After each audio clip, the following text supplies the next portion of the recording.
After being together for 15 years, having 2 beautiful children, and establishing a home, my husband Lewis and I sought to end the uncertainty that we lived with because while I grew up in Rhode Island, got married to my high school sweetheart, and had never left, I was still undocumented. We sought legal counsel and were told that because we were married and my husband and children were U.S. citizens, I could lawfully apply for a green card, so we did. A year later, we received a notice to appear at the U.S. Citizenship and Immigration Services to validate our marriage.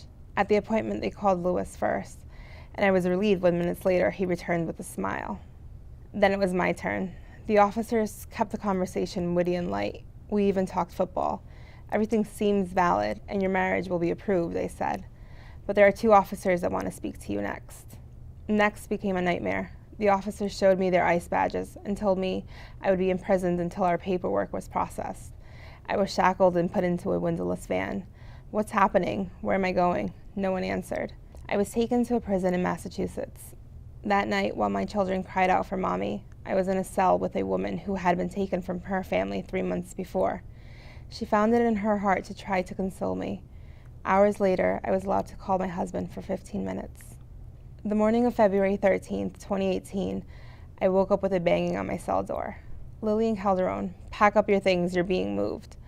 I was taken to another facility. I'll never forget what the officer who processed me asked. Why are you here? He said. I don't know, I said. Do you?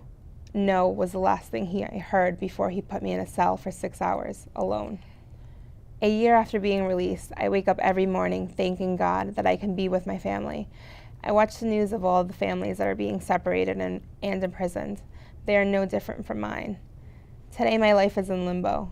I can't work to provide for my family or drive my daughter to school. Why? Because the government won't allow me to until they process my green card.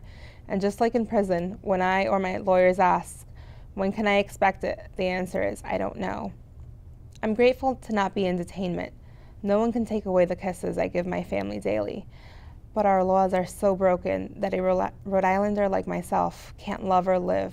Plainly, I'm not allowed to live up to my potential as a human being or a citizen. And as I write this, I don't know if I ever will be.